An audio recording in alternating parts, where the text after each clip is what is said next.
PRX.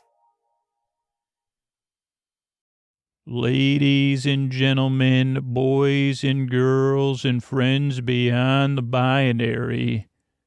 It's time for a podcaster who just, like, I was going to record an intro for another, this is a super meta, but I was going to record an intro for one type of episode.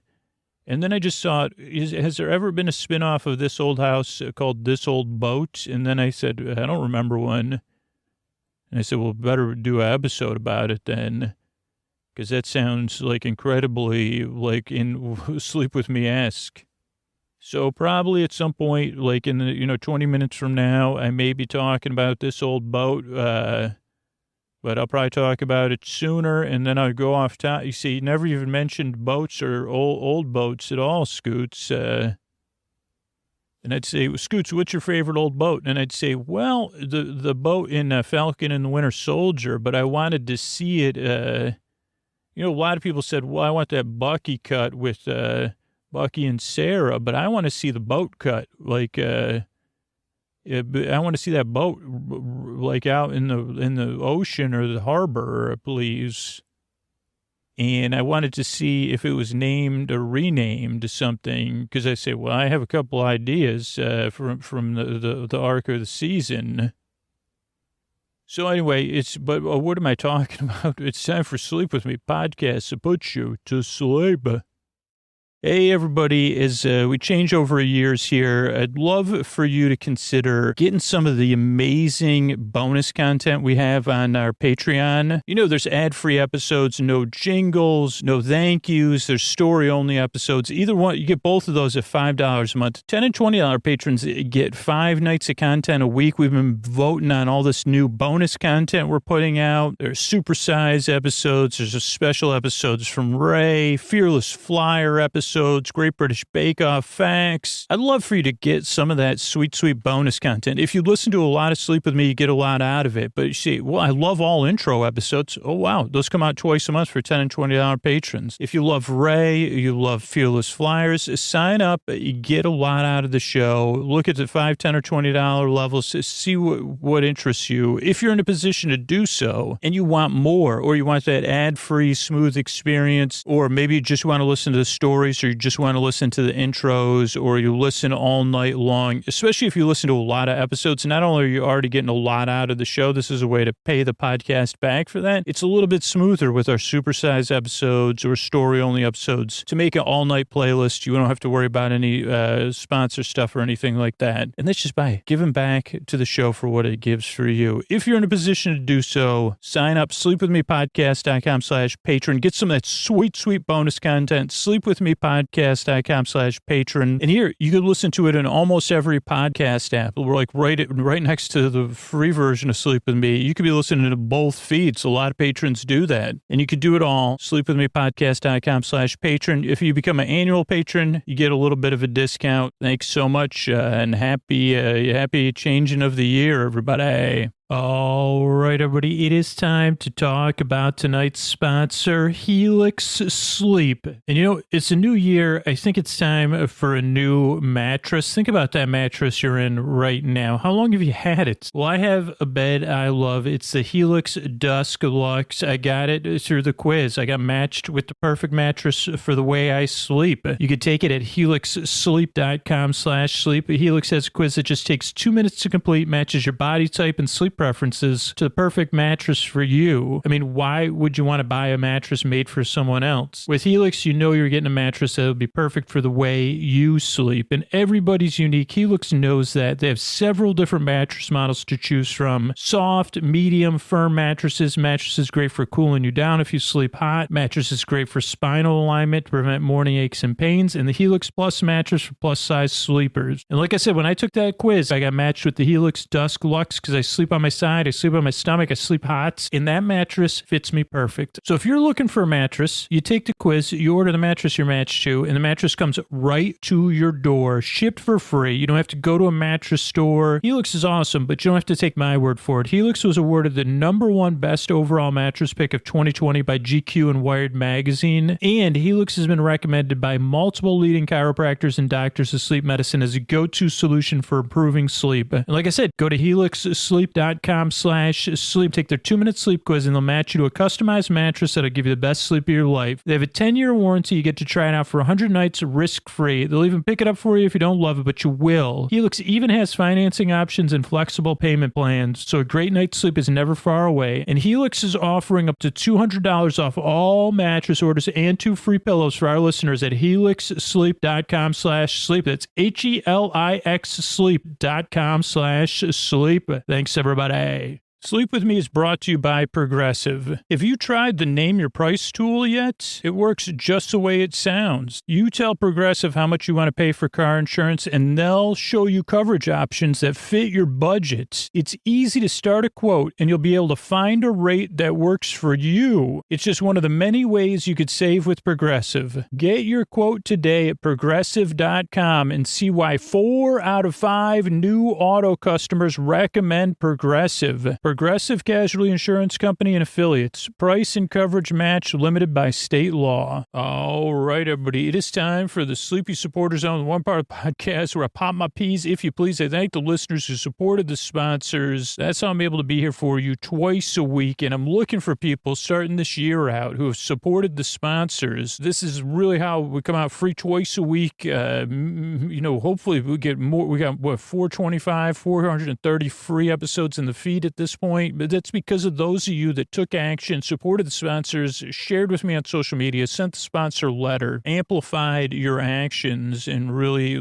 said, hey, it's important that you're supporting Sleep With Me, and that's why I supported you. I heard about you on the show. That's what it takes. I really appreciate it. So if you supported a sponsor, let them know about it. Let me know about it. You can let me know at sleepwithmepodcast.com/sponsors, or even better, just tag me at Dearest Scooter on Instagram or Twitter, and it's a win-win-win for everybody.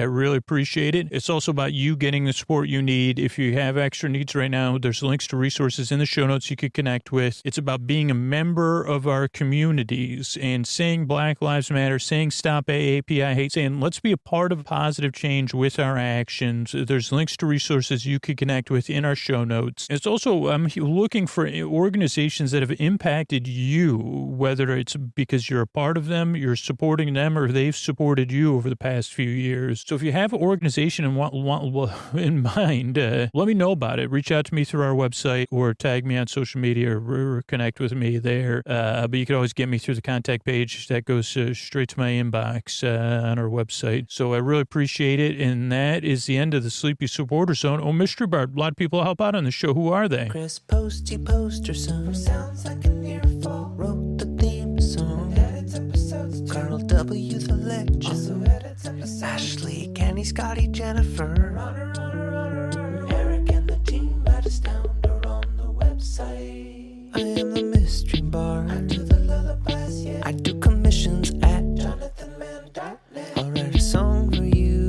Any reason at all. You can tell me the story and I'll make it personal. You see the kindness shine straight on through when the listeners form their own Facebook group.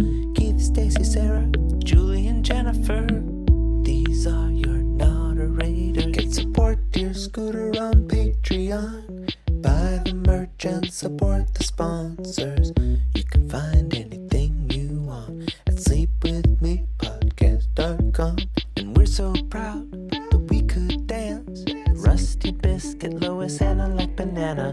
Leah does the transcripts. Thanks, Mystery Bard. What do you say we slow it down and get on with the show?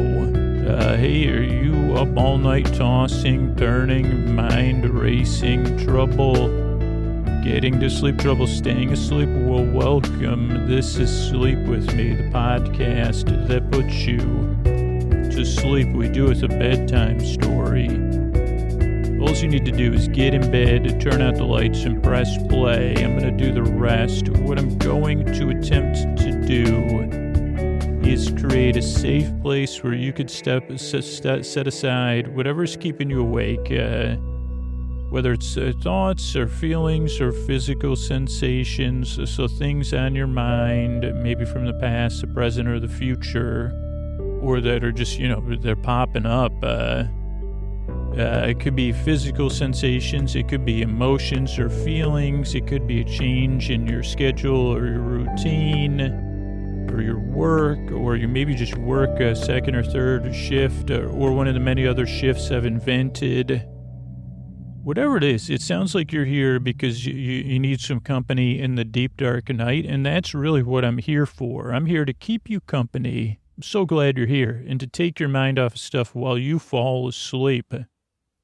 And so what I'm trying to establish, I guess, is a safe place where where you feel comfortable enough not to listen to me.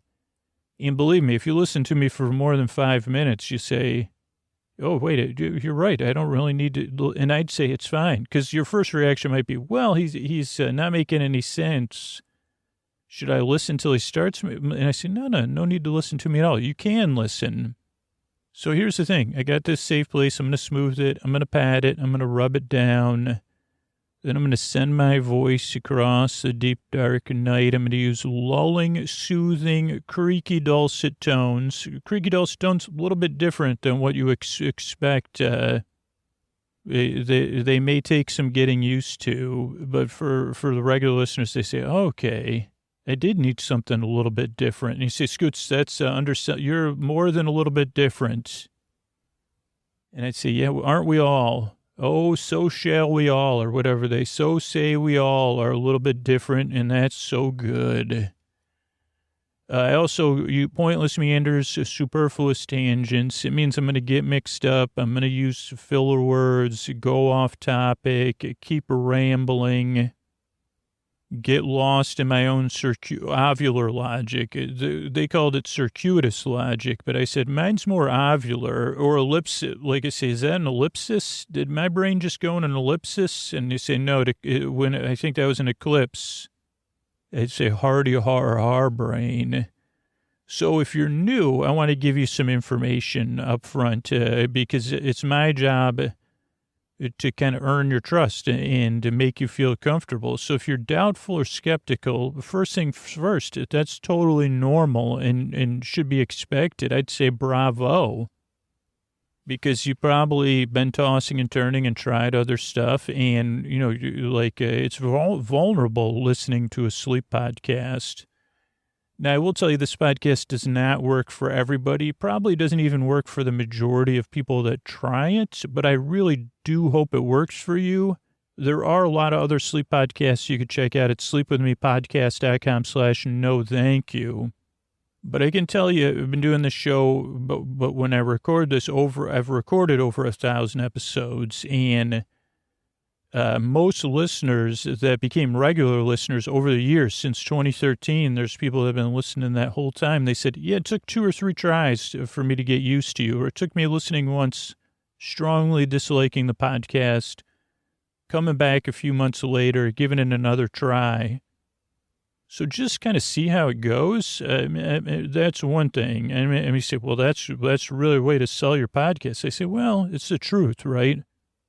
But there's even more stuff you probably want to know if you're new. And if you're a regular listener, what up? How about that? This was supposed to be a one kind of episode, and now we're going to talk about old boats, maybe. I don't even know, will this be a personal essay style episode, or what am I going to be talking about? So, okay, so so if you're new though, what are other things you know? One, I make this show for 2 reasons. I've been there, tossing, turning, mind racing, trouble, getting to sleep, trouble, staying asleep. I got all of those, and I know how it feels there in the deep, dark night. So that's the first part. The second thing is that you deserve a good night's sleep. Your sleep is important, and you deserve a place you could rest, and a bedtime that you don't dread. A bedtime that you feel neutral about. You say, well, at least I got that sleep podcast to listen to. He'll be goofing around. And how did he miss that? The name, how did he not see maybe he didn't watch the post-credits scene on Falcon and Winter Soldier to see the boat out in the ocean. But, or maybe, I don't know. But so, what was my point? Oh, you deserve a good night's sleep. And if you can get the sleep you need, maybe you could, your life's a little bit easier. Maybe you're a little bit more engaged. Maybe you can be in a place where you could flourish. And if your life's better, everybody's life's better. It's just a real fact. Some people dismiss that, but if your life's a little bit better, if you're a little bit rested, our world really is a better place. So that's why I make the show. Other things to know if you're new that really throw new listeners off. Oh, this is a podcast you don't really listen to. You just kind of barely pay attention to it. That can be really hard at first to kind of passively listen to someone rambling. And you might be wondering, when does it get started, or where is this thing going? I'd say, well, it's not going anywhere, and it already started and stopped a few times. So just kind of consume it like you would if you were looking at clouds or listening to something in the back. Like, I don't know. For me, it's like sports. You see, like sometimes, not recently, but I want to start putting baseball on again and not paying attention. I gotta start listening to baseball in the background again so I can not pay attention, but it soothes me. Or train videos on YouTube, but during the day, I need a lot of soothing, and that was one thing I was using in late 2020 and early 2021. So this podcast is kind of like that, something to have in the background to keep you company. It also does not put you to sleep. It keeps you company while you drift off. I take your mind off stuff. That's why the episodes are over an hour, so you have plenty of time to fall asleep. And if you can't sleep, I'm here. My job is to keep you company whether you're listening or not. So if you're listening and you need me, I'm going to be here too. I don't even know what I'll be talking about, but I'll be present here for you because that's important. That's really the whole show. Other things, if you're new, that can throw you off is the structure of the show. And the show's structured very intentionally to meet our goals, to help as many people, to be there for free twice a week, and to kind of help ease people into bedtime. So the show starts off with a greeting so you feel welcome and seen. Then there's listener support. Then there's sponsors and support for the show. That's how we put it out twice a week. Then there's the intro. The intro is usually, I've been trying to get them in around 12 minutes, but they always seem to go a bit longer. So the intro is between 10 and 20 minutes long. And the intro is really a show within a show to ease you into bedtime so you could start winding down. And you can, as you become a regular listener, you can kind of figure out what works best for you. But what works for getting used to the show is like if the first few times is maybe putting the show on as you're getting ready for bed or as you're doing something wind down activity, even if it's making your bed or drawing or, you know, looking through a magazine. I don't know. People people don't do that anymore, but, you know, knitting or just sitting around chilling. And so the intro just gives you a little bit of distance from the day.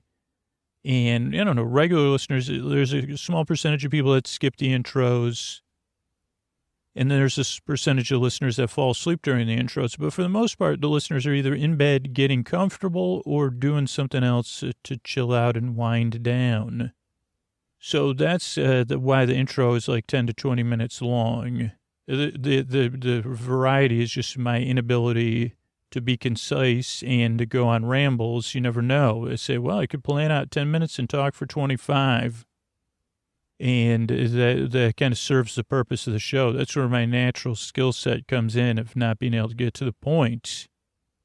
So that's the intro. Then there's business between the intro and the show. Those are the sponsors that enable us to be here for you twice a week for free. Then there'll be a story. Tonight, I guess it'll be a story about this old boat. I don't know if it'll be this old boat or this old boats because I haven't recorded it yet, but I'm excited now.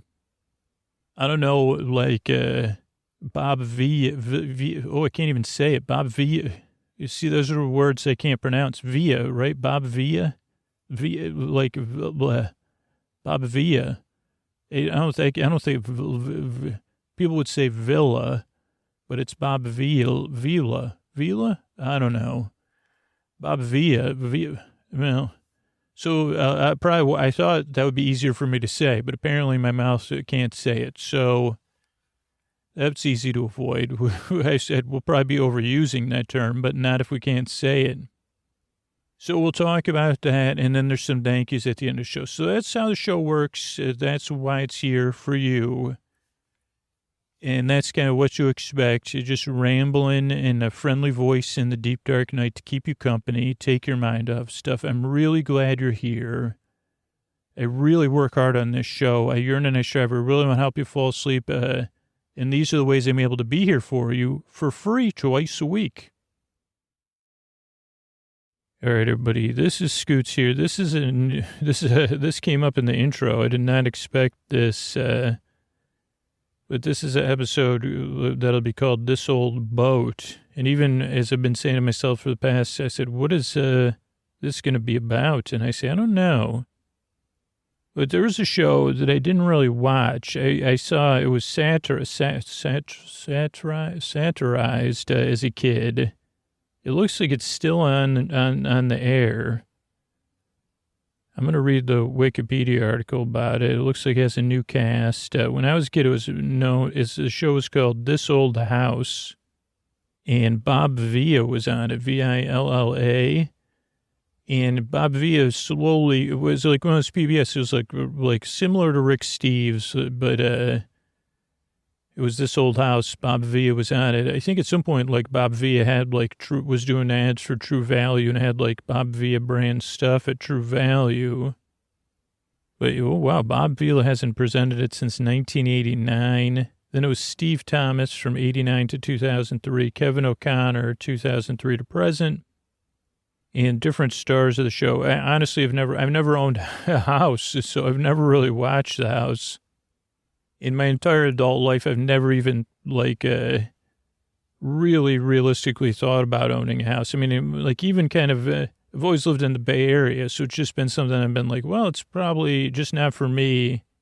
I mean, if I lived somewhere, that wasn't a major metropolitan area, I might think about it. But even for me, I just, personally, I don't know, I tend to be contrarian about stuff you're supposed to grow up and do. So that was another thing where I was like, no, I'm not going to own a house. And then living in the Bay Area, it's just something, it's just a different area where you're like, I don't know, that's too much, comes with too much. But let's read about This Old House since I don't know anything about it really. Oh, it had a sister series. It wasn't called This Old Boat, but This Old House had a sister series, Ask This Old House. They were often broadcast together as the This Old House Hour or the New This Old House Hour. They were underwritten by GMC and the Home Depot and lumber distributor, the one Weyerhaeuser. They were paying $1 million a year as an underwriter. Also, insurance companies, different things underwritten the show. And the third series was Inside This Old House. So know This Old Boat, but soon, reach out. You could borrow the name from me. The Renovation Guide on the Learning Channel. The classics are still carried on commercial on the DIY network and syndicated. It was one of the earliest home improvement shows. We're not going to do a recap of This Old House. I'm just... It started as a one-time 13-part series on WGBH, and it grew as one of the more, it's produced spin-offs, New Yankee Workshop, 17 Emmys and 82 nominations. There was their first two projects were in Dorchester and Newton, and it was always focused on renovating older homes, including those of modest size and value. Oh, with the same sweat equity kind of thing that they use in a lot of the shows. These are shows, I don't have anything against these shows. It's just not my thing.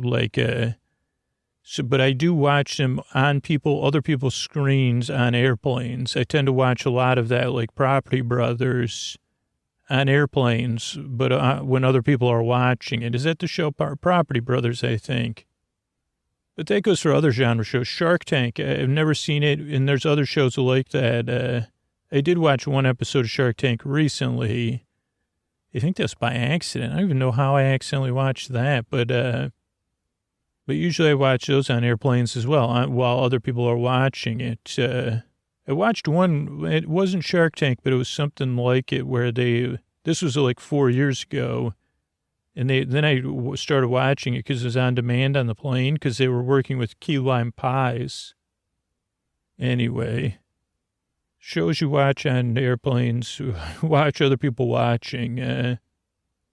Oh, yeah, Bob Villa started his competing show because he was making commercials that weren't, weren't working with the underwriters. It's tough being a content creator. But during Villa's tenure, there was 11 million viewers. Let's see. Then Kevin O'Connor. Anyway, I don't know. There's a lot about it, but I think that's the most important thing was that it was just a show. So then I was thinking the only important part was that it was about fixing up old houses.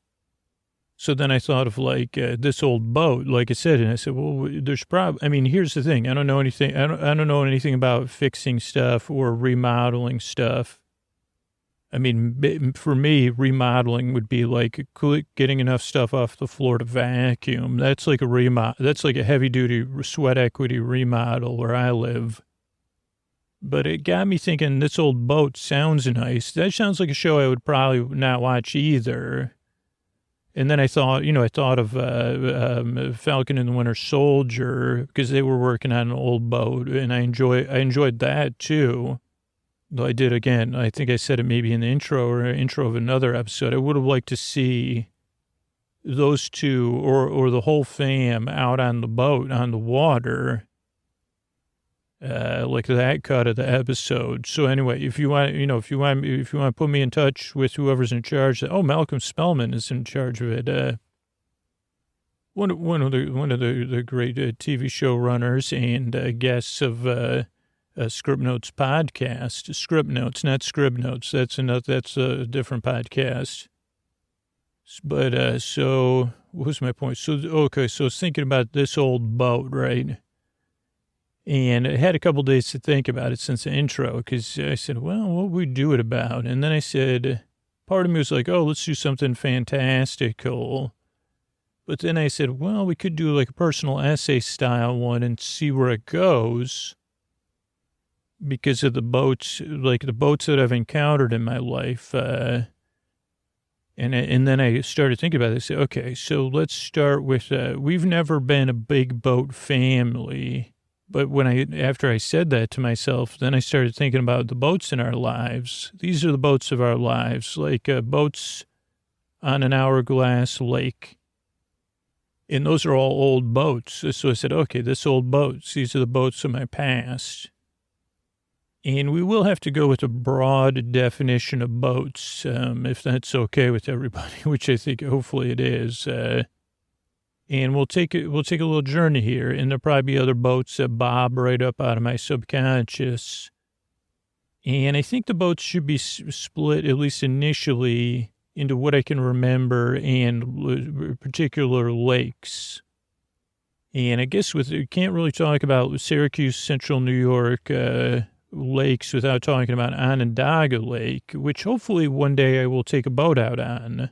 When I was a kid, Onondaga Lake, you couldn't go, you could walk on the shore of it, but it's this really big lake in the city of Syracuse. Or I guess maybe part of it is in Salve in North Syracuse. But I don't know. I don't think I've been on a boat on Onondaga Lake, but I think you can go on a boat on Onondaga Lake now. So that's Lake 1. I just thought of another boat story. So hopefully we'll get to Skinny Atlas Lake, because I have 2 boats I encountered there. And those would be in my middle school, 6th grade, or 5th, 6th grade to high school years. But let's go further back, to elementary grammar school. So we're going with Oneida Lake. Is that right? Is that the name of the lake? And Oneida Lake.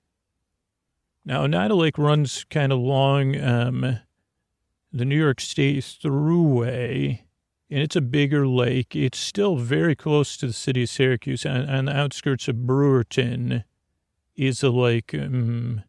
Not very sure about directions, northwestern or northeastern edge of the lake. And this lake was a big part of my childhood. And just a few boats that we encountered, or floating things. So we'll talk about this. So Oneida Lake, my dad has one best friend. His name is Richard Dick.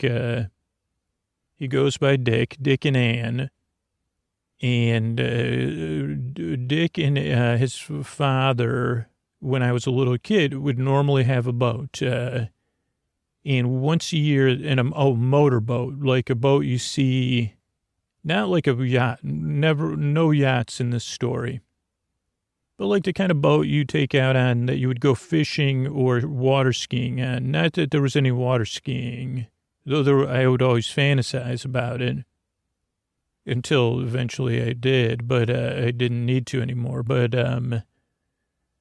so that was those are my first memories of being in a boat with an engine that I can remember, are these times. And I guess they're lightly treasured memories. You wouldn't say they're formative memories, but I say, when I think about motorboats, I think about, I guess we would call him Uncle Dick, or he's my godfather, actually. So my godfather, Dick, and he would take us out on these boats, and it would be nice. We'd just take a little tour. And I believe most of the time his boat was parked somewhere near Brewerton, New York, on the Erie Canal, which I think Oneida Lake is a part of the Erie Canal system. So I'm thinking that the Erie Canal goes in one end of the Oneida Lake, and then you would traverse Oneida Lake and then rejoin for the last stretch from Oneida Lake to Lake Ontario, which nowadays has been, I think, is slowly being revitalized. Like you could kayak or pleasure boat from Oneida Lake to Lake Ontario. And again, I mean, those of us with, looking back with 2020 vision say, man, any of that Erie Canal that got filled in, that's like, let's dig that. You can't dig it up in certain places because it's like downtowns of towns and cities are over it. But, oh boy, the recreational possibilities if the entire Erie Canal was still open. But let's not quibble. So, I mean, I guess I just did. But so boat rides, and all I remember is, it was a motorboat. It felt cool. It was a nice boat. And Dick would probably go fast every once in a while. And it was something kind of we did once a year on a yearly basis. Felt like a little special trip. Now, the only reason I pause is because I think that they lived in Canastota, which I think is in another lake. So I could have my lakes mixed up, but I can kind of picture Brewerton. There's a bridge that goes over where the Erie Canal meets Oneida Lake. But so that's one old boat. That was probably, of all the boats, that's probably the newest boat that we'll encounter. And I guess maybe it was one boat, maybe it was a variety of boats. I don't know. So that's boat one. Now, boat 2 and 3, these ones you'd say, Scooch, you're kind of grasping at boating straws. And I'd say, well, that's what we're here for, correct? And hopefully, now I just revisited this to see how much of my dreams, I revisited this in 2019. Hopefully in 2021, 2021, but it hasn't come yet, I will have a chance to revisit this location. So Oneida Lake has an area called Sylvan Beach, and it also has a Verona Beach, are the two kind of beach areas where you would rent a cottage. And that's where we went for, my family, there were 6 kids in my family. At other times there was 5 kids, then 4 kids, then 3 kids. And so for vacation every summer, my parents would rent a cottage on Oneida Lake. I talked about it in other times. And we would stay at this cottage, and our cottage was next door to the people that owned the cottage where they lived full time. And I don't want to say their last name, but I say, do I remember it or not? But I mean, I do remember JJ was one of the older brothers. He never wore a shirt, always had long hair, and he played the drums. Pretty much, was like, didn't even give me a time of day. But I said one day I'd like to be like JJ, and at least I achieve that mostly in the summertime by trying to wear a shirt on as little of basis as I can. Don't play the drums. I guess my hair's kind of long now, but JJ, I think, had curly hair. And then JJ's brother that was my age was named Critter, or Chris. And we had friend thing going on and off. And then my brother Carl and Sheila are just 2 years younger than me. So we'd go to Sylvan Beach every year for about a week, I think. Maybe it was longer. Usually my dad, like sometimes he was working still, so he could still commute to work since it was close enough to Syracuse. Even though for a little kid, it felt like it was 4 hours away. I think it's like 45 minutes or an hour. And we went there, like that was a big part of my childhood, was that week or 2 weeks we went there in the summer and rented that place. And I have so many memories in there, but of the boat variety, I have two. Now, this was back in the 80s, so I don't know how much my parents were paying for this cottage, but it was like, these are the kind of things that you wish you, like that are gems. Like, I have no idea. This was right on the beach. It had like a grass and a seawall and then a sandy beach. Now, there was one thing about Sylvan Beach still exists, which is like the swamp between the beach and the swimmable water. So maybe that like lowered home values, but to have like a cottage on the beach is like, that's like a lot of people's dreams. Now, I did talk about this in other stories, but like so it had this beautiful beach, probably a manufactured beach, but I don't know, because actually the swamp would keep I guess probably protected the beach. And I don't know nothing about agriculture, aquaculture, or anything. But so this cottage had like a little bit of a grass, then the seawall, and then the beach. And you could sit on the beach, you could play, you could dig all the way down to the water table, so you could have muddy sand. And it was awesome. But after the sand, you came to this area. We called it muck. We called it the muck. And for about 10... Now more like 25 feet to 100 feet, there was just this, I guess like because of whatever the water and the sandbars, because there's a lot of sandbars, this whole lake has this sandy bottom. There was like an area of algic water, and it was very green, it was warm. And to a kid, you couldn't see to the bottom. So it's like very, vested. And it was only ankle I think the deepest it got was probably like maybe to kids to your like top of your swimsuit, your shorts. But you would have to go through that muck and then you would get to clear, beautiful swimming water. So... Well, that was always a part of it, was like, do you run through it? And I started to have, like, I would imagine, like, I don't know, it's a sleep podcast, but I didn't imagine anything that, like, any antagonists in there, just fish. I don't know. That was just one of the things I would overthink of. But so even my mom had a lot of siblings. Sometimes they would try to make, like, a sand bridge through the muck, but then, the weather would change and it would get washed away. So it was always like a question of, would you run through it or would you swim, run through it or walk through it, trudge through it? And I guess with little kids, they all have their little quirks. I could see that being like, don't you want to go? No, I don't want to go swimming because I don't want to go through the muck. And I don't know, beautiful thing is it's like a shared memory with not my youngest siblings because they were too young. But so you would traverse the muck and then you would get into this gorgeous water, like beautiful water.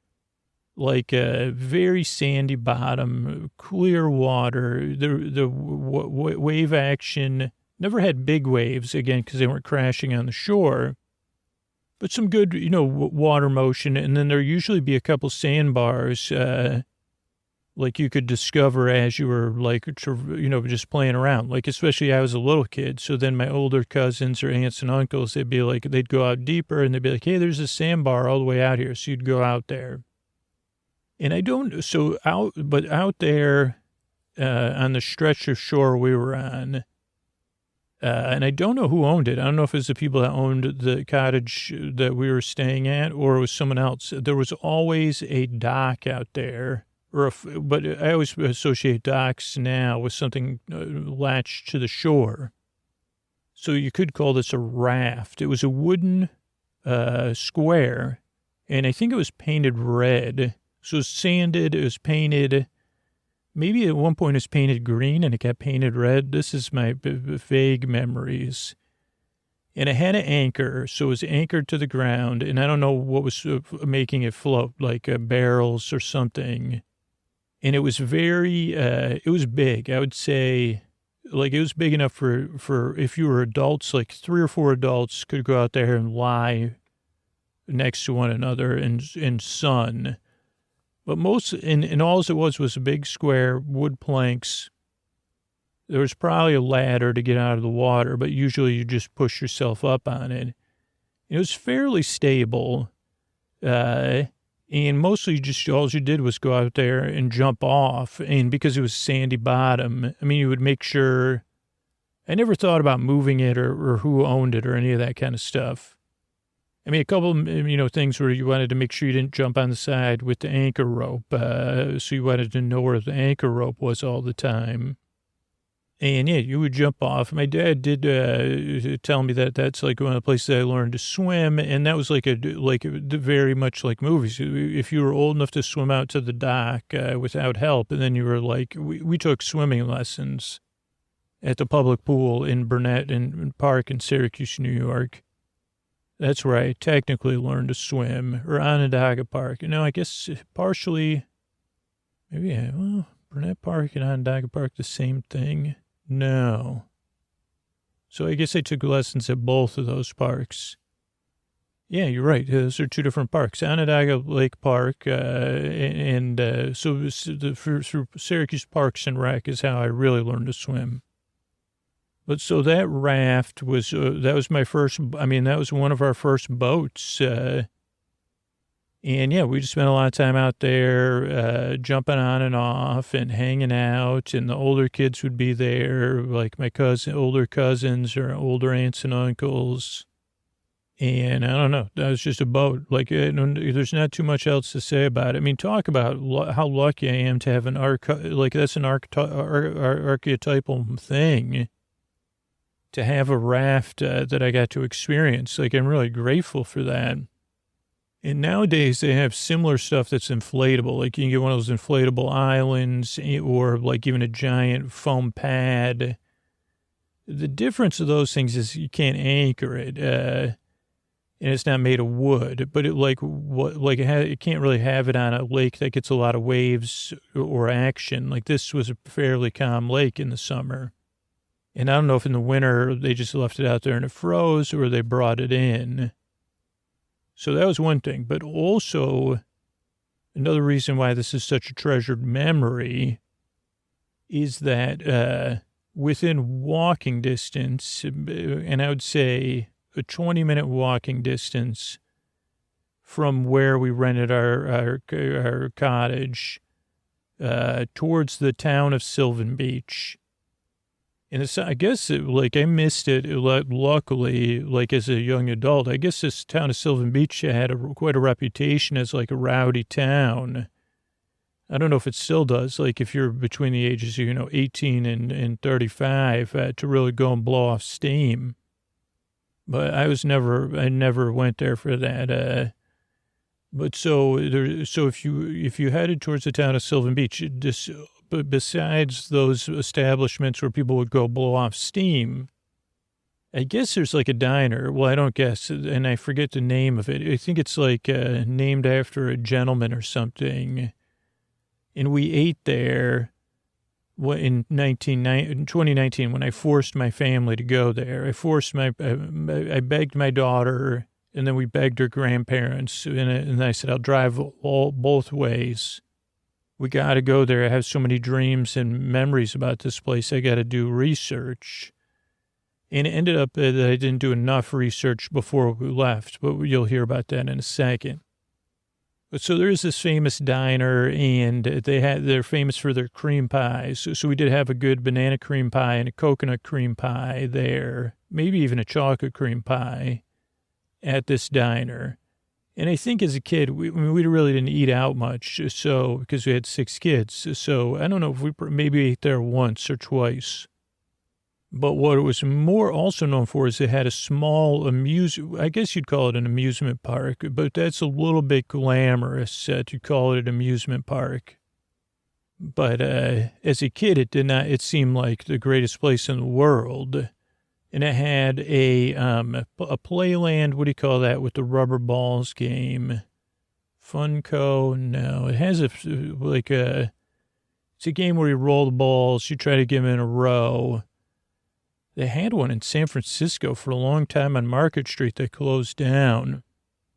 But I don't know. It's like a fair game where you can win prizes. We would play that game. And they had other games that were not, like that game, at least you had a chance to win, right? You're just competing against other kids and adults playing. But they had other games, with shooting the basketball or whatever. That we didn't play, but we definitely played that game. Oh, I almost remembered it and then I forgot it. But and then they had a what do you call it? The ride, like one of those rides, like where you get in and then you go and you have surprises. Evening surprise ride that I talked about, and that one's still there. And to be honest, as a kid, you would want to go on it. I think you'd pay. We would get to go down there every once in a while because, you have to pay for everything. And we would go on that ride. It was not exactly, what are those rides called? I talked about it on the Girl from Amusement Park. Pretzel ride. And it was not exactly enthralling, but they had that. Then they had a fun slide, like the kind you see at a street fair nowadays. And sometimes we'd get to do that, but that one wasn't exactly, if you had like $5 to spend, you usually would try to go on, you wouldn't use it on the fun slide because you say, well, that's $1, like to go down 3-level slide. I could just go on a slide at a playground like 3 times in a row.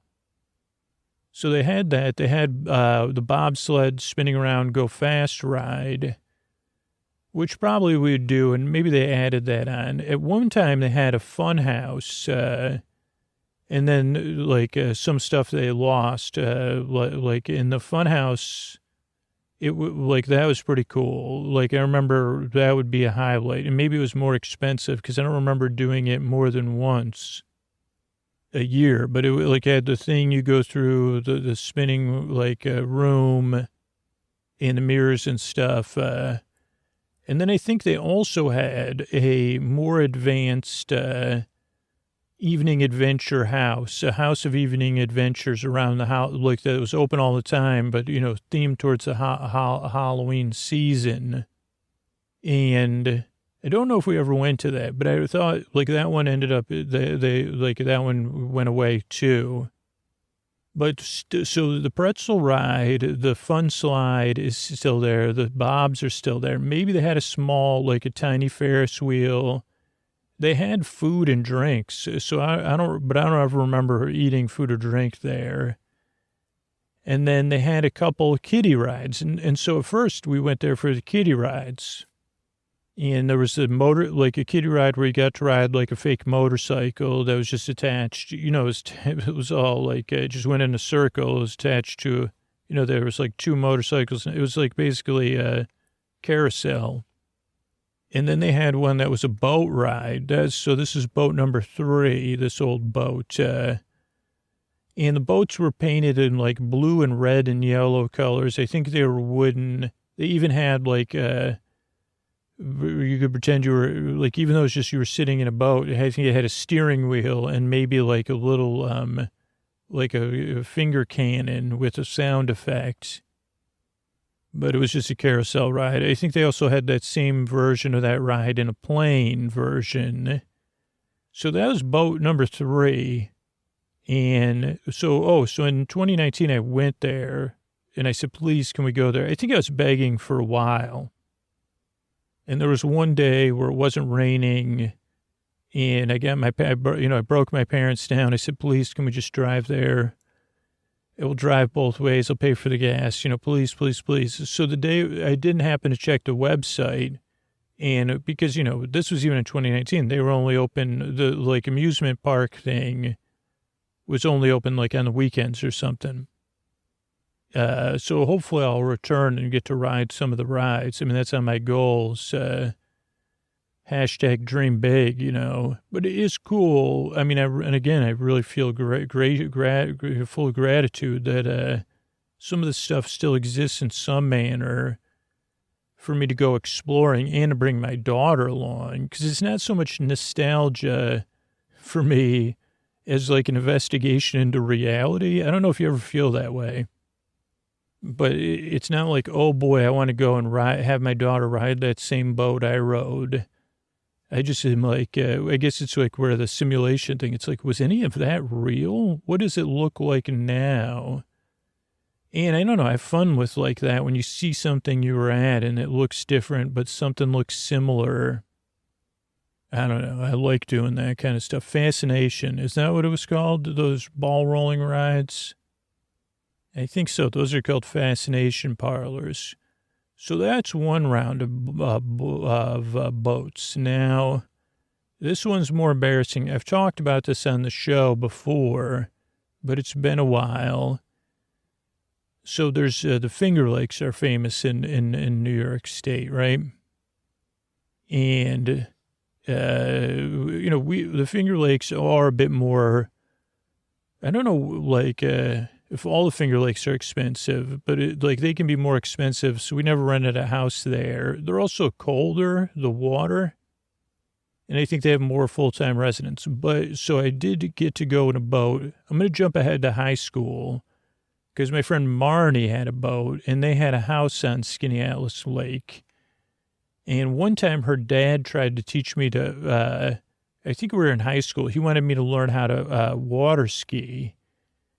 And I could not get it. Like, and he kept trying and trying. We were trying, it felt like we were trying for hours. He's like, don't pull, just let the boat pull you or whatever.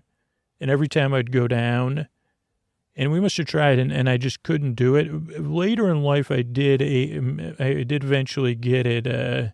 When I was in college, actually, Casey in Rochester, I was able to water ski. So I don't know what it was. Maybe it was just but I still appreciate how hard he tried to teach me how to water ski, even though it was unsuccessful.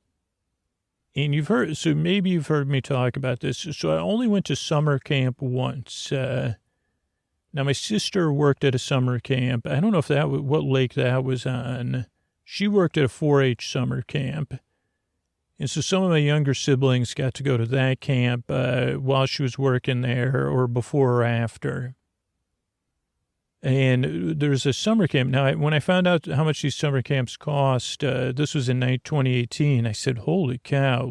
And again, it might just be, it was so inexpensive that I was like, are you sure that's really the price for a week to send a kid to summer camp? But I think part of it is being in the Bay Area and becoming a little, but so for one week, I went to summer camp when I was in, I think it was between 5th and 6th grade, but it could have been between 6th and 7th grade. And what's amazing is I was already the person I am today, even back then. I mean, different, but I was very introverted. I was able to make friends, but I was I struggled with the same things I struggle with today. So I think that's always interesting to me. At the time, my best friend's name was Bo. And I think my sister and my brother also went at the same time, but we were separated by ages into cabins. And my brother Carl says that I was in the honor cabin, but I don't know what that means exactly. I don't know if we always kept our cabin the cleanest or something.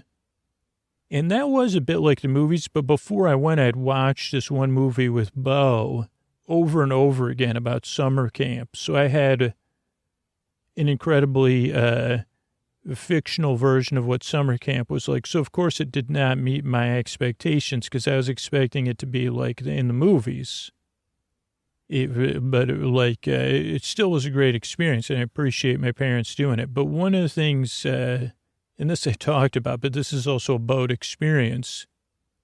So we were on the older end of kids, like probably you don't go to summer camp once you hit 7th grade or something. I don't know what the year is, the cutoff age, but so Bo and I were some of the older kids. So I remember when you got there, your parents drop you off, they leave.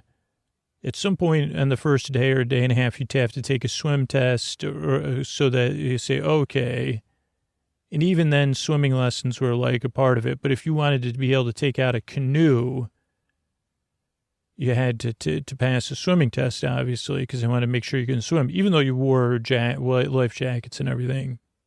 And I remember taking the swim test because the only swimming stroke I struggle with, which some reason to become an advanced swimmer in the eyes of New York State or Onondaga County, you had to do the side stroke. That was the only stroke I could not get down. And I don't mean to brag, but I mean, like, as far as freestyle or backstroke, I mean, I could swim, I'm really like, it's been something I've always been adept at. But so Bo and I passed our tests, and then it was like one of the early days, maybe even the first day. I think it was probably the first day, because of course this, I am who I am. It affected me for a few days. You could take out a canoe, and maybe, because it was the first day, there wasn't any structured activity because it was like a Saturday or Sunday. So, but it was probably Bo. I don't know if it was Bo's idea or my idea, but we're like, wait, let's take a canoe out. So you go to the canoe and check in. You say, okay, got your swimming. Okay, you passed your swimming test. Great. Okay, have you used a canoe before? I was like, what do I look like? And they said, okay, so you know how to paddle a canoe? And maybe Bo was just getting roped on. And it's like, yeah, buddy, I've been paddling canoes since before I was paddling in the water. Like, give us a paddle, give us a boat, see you later. Turns out paddling a canoe in a lake is not exactly what young Scoots thought it was. And so they had a lot of rules, like, because there was kids, they had like a free swim and they had swimming lessons where they were given those swimming tests. And there was like a big thing, like whatever line with the buoys and stuff. And the boats were never supposed to go in there because you could bump into somebody that was swimming. And I think Bo and I paddled like for about 4 paddles before I was probably in the back. We lost total control of the canoe. Got hit by the wind, and then went right into the swimming area. And then all the lifeguards are like blowing their whistles and saying, hey, now I didn't realize at the time, these are like high school and college kids. To me, these are like gods and goddesses. And someone had to like dive in and push our boat. And they were like, that's it, no more canoeing for you two. So that was another boat where I was like, okay, that's it for me in canoes. And for a while, that was it for me in canoes. For the most part, I said, I wonder if this really was a formative experience. So I said, yeah, canoeing is not for me. Because, I didn't canoe again for a while. So that was but that was the Lake Skinny Atlas. And the only other things I remember about that is like playing Foursquare once. I would get a chocolate eclair, not a chocolate eclair thing, but those like, popsicles that are called chocolate eclairs. They have the crunchy stuff on the outside. You could get a strawberry or chocolate one. And they had a canteen. That's what I got every night with my canteen money. Like, probably was like, whatever, 25 or 50 cents. That was my nightly treat. Mostly, I found myself, like Bo was a little bit more easygoing and like extroverted, but a lot of times I found myself just walking around, solo, in between making boondoggles. I don't even know what else you would do it. I just remember walking around a lot and eating, and I think of like heavy oatmeal. Okay, so that was Skinny Atlas. Like, then we go to Lake Ontario. Old Lake Terry. And at some point, my mom and my dad and my aunt and my uncle. So my aunt and my uncle have 3 kids, John, Betsy, and Abby. And then my parents have 6 kids.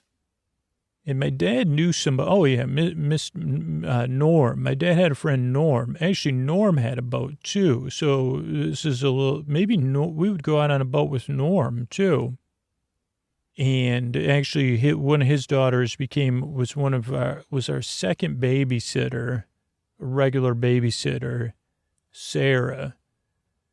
And so Norm, he lived up on Lake Ontario. So we'd go up there for a barbecue once a year. And I think he had a boat, and we'd go on his boat.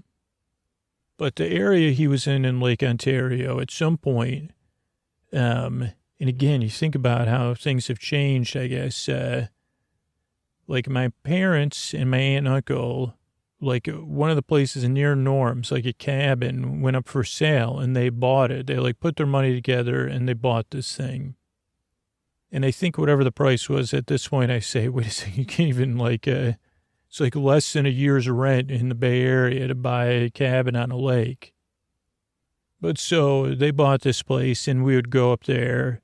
And although there was like a small upstairs, and it would be packed with bunk beds because there were so many kids. And I don't know how the adults figured out. I guess I wonder where all the adults slept, but never thought about that till just now, because downstairs there was only like one bedroom. I'll have to ask my parents about that. I'm really confused. Maybe there was another area made into a bedroom. So we shared this little cabin, and eventually, then another place went up to rent. It was such a deal. Like, I don't know. Then they had another cabin, or we were gonna rent one out or something. I don't remember. I was just a kid. But I was like, whatever. This was like when I was in 7th grade, in 8th grade. And then, so because now my parents, like I said, we're not really boat people. But my uncle, Ed, he had a canoe, an Old Town canoe, red Old Town canoe that he loved. And then my dad bought a used aluminum rowboat. And I think it was an Aluminacraft. I mean, I think these things could last for like 100 years. But at some point he bought one that seems even older. But this was just like your basic aluminum rowboat, right, with oars. And at some point he bought a motor for it, but we weren't allowed to use a motor. And I think when I'm thinking of this time, it didn't. I think you had to be, like my dad's size, you had to be like 16 and pass your driving to even use a outboard hand holding, 4 horsepower outboard motor. But, I'm a parent. I can understand. But so we would take that, so we had that rowboat, and then we had the canoe. And so some of our siblings were excluded from this because they were too little. But we were allowed, we had taken boating safety lessons at some point.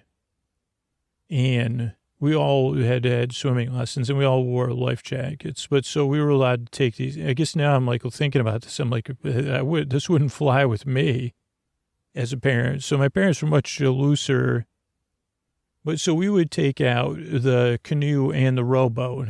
And of the group of us, it would be myself and my cousin John are the same age. My cousin Betsy, my brother Carl, and my sister Sheila are all within a year of each other. So all 5 of us are within like a 2-year age range. I think my cousin Abby, my brother Dan, and my brother Kenneth, they were like too little to be involved in boating. They had, they weren't at swimming. Then had swim lessons. And then my brother Ted, who's like 5 years younger than me. So we would all go out in these 2 boats, and we would do something called boat WARSs. And normally, I guess this wasn't very fair either. It would be my sister Sheila, my brother Ted, and my cousin Betsy in the canoe. And then my brother Carl, my cousin John, and I in the rowboat. I mean, the rowboat was harder to row. And we would fill up buckets or like those things with pails, like sand pails, that you used to play with sand, and the oars. And we would take the boats out, and then we'd try to chase each other around and then splash each other with this river water. This is all in a river, not in Lake Ontario. And we would splash each other like giant buckets of water, like almost trying to fill up the canoe. And every once in a while, the canoe would flip and you could stand up, or like somebody would fall out of the rowboat. And it was just kind of a swampy river. So you, like, if you stood up, it was never super deep, but the first like 2 or 3 feet of the bottom of the river are like old leaves and stuff. I don't remember falling in, but I must have at least once. But I definitely remember other people falling in and stuff like that. And then we, like getting everybody out, but just like, and it must have been so loud. That's what I think about now, I guess as an adult. And I guess because, like, if you're, like, the way that all the cabins there are, like, the river is just, like, the sound just really carries there. And, like, we were really loud kids. I mean, now when I go up there, I barely see any kids. Or I guess my daughter's with us, and maybe my sister's kids or my brother's kids. But I guess they're not quite as rambunctious as we were. And that was like a really fun game. I don't know how, I can't remember. I'll have to ask him if that was something we did regularly or we only did it once and it just seared itself in my memory. But it was another boat. And I don't know if that boat had a name, but I really liked the original aluminum rowboat. It was very light comparatively, because now we have a little bit bigger one, and it had tight oar locks. And that's one thing that's underrated. And it was not super wide. So even a teenage or middle schooler, it was still hard to row. But now we have another aluminum rowboat, and it's a little bit bigger, and it has loose oar locks. And so rowing it, like, it can, even for me as an adult, can be quite tiring, because it's, I don't know, it's pretty wide. I mean, not super wide. I mean, you're talking like a 3-bench rowboat. I think the other one was either a 2-bench or a 1-bench rowboat. So it's just harder to row. But then the last boat we had there was 2 boats that my parents had, which were, I guess, are they like, they're not leg-in kayaks. So I guess, and I've recorded on them, is they have 2 kayaks. They're still up there. And I guess because I never went on a canoe since my and the Old Town canoe was a flat bottom canoe. And so I probably did take that out once or twice. But I don't know. I never got into canoes. I don't know why I like kayaks and not canoes. But so my parents at some point, I don't know if this was when I was living in California, not visiting them so often before I had a kid, back when I was an independent young adult. But so at some point when I wasn't there, they got these kayaks. And I'm pretty sure they're the open sea kayak type. Can't quite picture them, but they're not the kind you stick your legs into all the way. Like you kind of sit on top kayak. I guess that's what it's called. And of course, my dad named my mom's dream boat. So I always think about that as like, that's like the only named boat that we've done so far. And I don't know if my dad's his dream boat too, or if the other one has a different name, but I always think about my mom. I think that's kind of cute personally. Is that my dad named my mom's boat Dream Boat. And they're very similar, and I usually take that out, I think in 2018 and maybe 2017 or 2016, I recorded episodes. The one of them may have been in a rowboat, but it just because of the way we make the show now, it wouldn't work. I can't record on location episodes just because of the way we distribute the show. It just wouldn't sound good, and it just takes so much to make it sound good. But I would take those out, and I do really like that.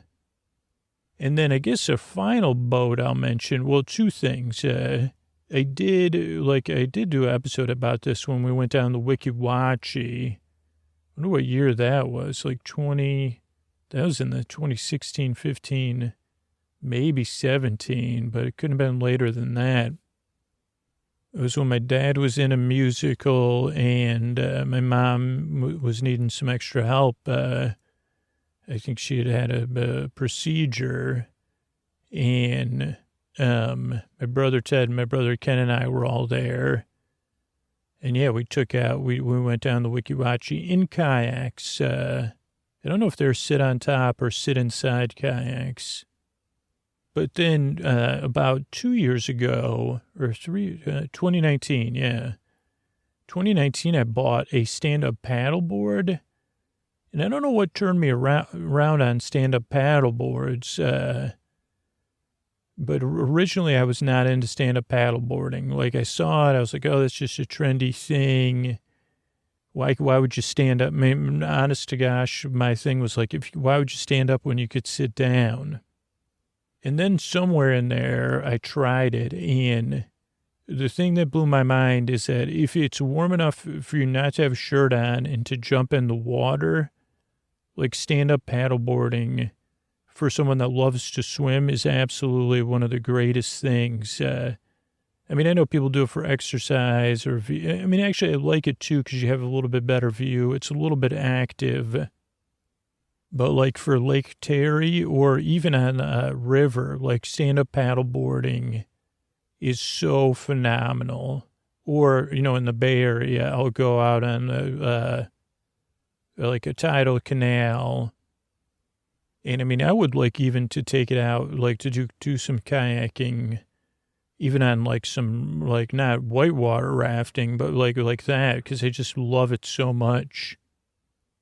And that's where I was like able to get a great deal at Costco and buy it from them. But yeah, that's another boat. That's my current boat in my life. Also, yeah, like other stuff like that I usually would buy on Craigslist. But yeah, those are a few of the old boats from my life. Some of these old boats. Thanks, everybody. I want to thank recent reviews on Apple Podcasts. XOXOGGXOXO said highly recommend. Best review I can give this podcast. I never listened to a full episode, and I mean that sincerely. Does the exact job it aims to do. And if you're a first-time listener, the best advice is to trust the process and don't overthink it. Gravity 813 said, great for anxious sleepers. Severe anxiety often makes it impossible for me to shut my thoughts off long enough to sleep at night without external stimuli. The regular rhythm of the narrator's voice takes up just enough space in my head to block out my own thoughts, but leaves just enough space behind for sleepiness to creep in. I fall asleep within 20 minutes of each episode without fail, start the intro, then the ads before I plan to be asleep, and then listen to the story when I'm trying to drift off. Definitely recommend it if you have trouble keeping your brain out of the way. Otter Gauze from the UK says, Insomnia Remedy, fantastic job providing perfect voice to listen to fall asleep. Someone else reviewed this podcast negatively for overthinkers, and I can't agree with that. I struggle to keep my mind inactive during the night, and the podcast does quite a good job keeping me off negative thoughts. I don't listen very frequently, but just the times I do, the podcast is a godsend. Just a word of advice to listeners, you don't need to listen to this and pay attention while falling asleep. Just keep it barely audible. If you can't resist whatever suits you, it's just to keep you company. This person said, I'm insufferable. And then another person says, it's too much rambling. Which I only laugh because I say the whole thing's rambling. Megan says, the best compliment I gave this podcast, I never heard a whole episode. And I may have gotten all these. Let me see here. Maybe not, though. Sleep With Me it was a huge help. I tried it when nothing else worked. It worked like magic. Meandering and rambling is the best. Thank everybody. There's something for everybody. D&D, Doctor Who, Great British Bake Off, 80s stuff, stories, Ray. I just love all of it. Sometimes I listen to the day in lieu of music or news, relaxing and not too distracting. You could put it on when you're doing housework, work, or hobby stuff. Lady of Hinge from Australia says, listened to a dozen of these, never made it to the end. To just keep waking up, and after it finishes, oh yeah, you could queue them up after episode after episode.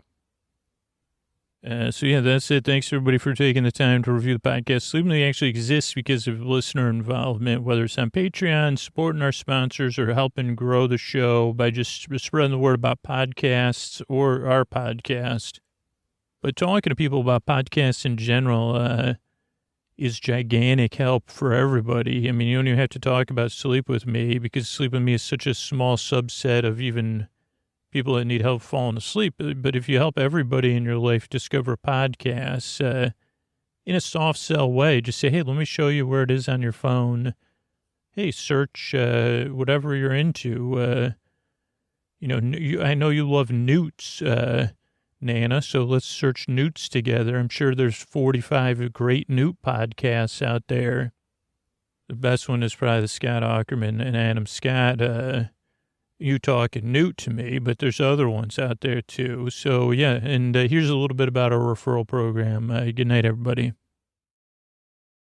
All right, everybody's tuck in here. I want you to know tonight's podcast is sponsored by BetterHelp Online Therapy. You know, I've talked about BetterHelp a lot on the show and my experiences with therapy, and there's a lot of stigmas around mental health, so I wanted to talk about them for a second. You know, some people put off going to therapy, or they say, hey, I got to wait until things are really unbearable to try therapy, but that's just not true. Therapy is a tool you can utilize before things get worse, and it can really help you to avoid those lows. I go to therapy every single week, and it's something I've integrated into my life, into my well-being. Because, you know, over the years, a lot of people have been taught that mental health shouldn't be a part of normal life, and that's not correct. We take care of our bodies at the gym, we go to the doctor, we focus on our nutrition, and focusing on your mind and your emotional well-being is just as important as all those things. And I've recommended BetterHelp to so many people in my personal life too, because it's so accessible. BetterHelp is customized online therapy that offers video, phone, and even live chat sessions with your therapist. So that way you don't have to see anyone on camera if you don't want to. It's much more affordable than in-person therapy, and you can be matched with a therapist in under 48 hours. So give it a try. See why over 2 million people have used BetterHelp online therapy. And Sleep With Me listeners get 10% off their first month at betterhelp.com/sleepwithme. That's BetterHelp, BetterHelp.com/sleepwithme. Good night. Hey, everybody, as I tuck in here, I just want to let you know the most comfortable way to listen to Sleep With Me. 3 different models to choose from are sleep phones, soft